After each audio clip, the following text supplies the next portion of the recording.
یہ کہتے ہیں کہ بعض لوگ کہتے ہیں کہ وقت 4 وقت میں رکا تھا.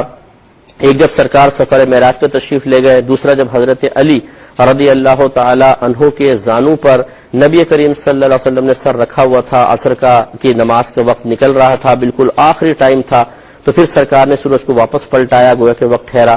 اور تیسرا جب بی بی فاطمہ رضی اللہ تعالی عنہا کے سر سے ایک دفعہ دوپٹہ سرک گیا، 2 بال ظاہر ہوئے تو وقت رک گیا. اور حضرت بلال رضی اللہ تعالی عنہ نے ایک دفعہ اذان نہیں دی تھی تو وقت رک گیا. دیکھیں پہلی 2 باتیں تو بالکل ٹھیک ہے، اور آخری 2 باتیں خالی جذبات کا ایک حصہ ہے.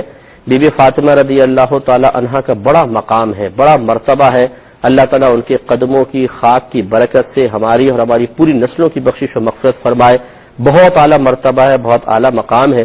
اور مجھے بڑا افسوس ہوتا ہے کہ اس قدر عظیم ہستیاں جن کے لیے مستند ترین ذرائع سے فضائل کے انبار لگے ہوئے ہیں، ان تمام کو چھوڑ کر ایسی باتیں اپنے پاس سے گھڑنا اور ان کو بیان کر کے بزرگوں کی فضیلت کو ظاہر کرنے کی کوشش کرنا جن کا کہیں کوئی ثبوت صحیح طریقے سے نہیں ہے، یہ مناسب نہیں ہے.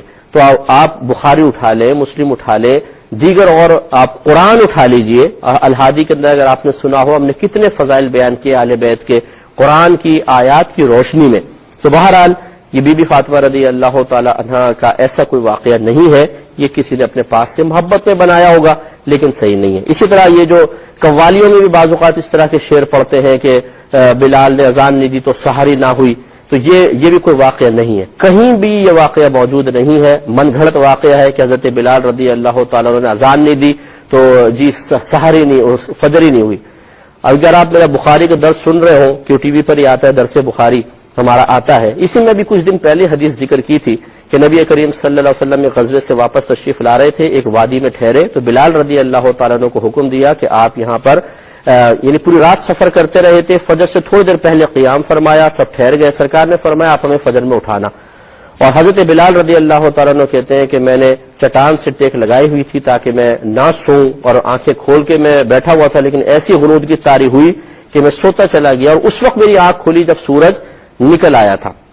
تو سرکار نے فرمایا اس وادی سے باہر نکلو. پھر باہر جا کے سب نے وضو کیے اور نبی کریم صلی اللہ علیہ وسلم نے اجتماعی طور پہ اس نماز کو قضا ادا فرمایا. اب بتائیے کہ کیسے ہو گئی، نماز ہی چلی گئی اور سورج بھی طلوع ہو گیا. تو خواہ اس قسم کے واقعات بنا کر اور اتنے معروف کر دے جاتے ہیں، یعنی مستند حدیثیں ہم بیان نہیں کریں گے، قرآن کی آیات بیان نہیں کریں گے. ایسی کوئی یہاں سے پپو پان والا بول دے گا، نتھو بھائی، پپو بھائی اور ٹیٹو اس نے بول دیا، بس وہ سن کے ہم عام کر دیتے ہیں اس کو فوراً، اور یہ چیزیں اتنی جلدی پھیل جاتی ہیں کہ اور لوگ اس کو اتنی جلدی قبول کر لیتے ہیں، حیرت ہوتی ہے. تو اس لیے بہرحال اس قسم کا کوئی واقعہ نہیں.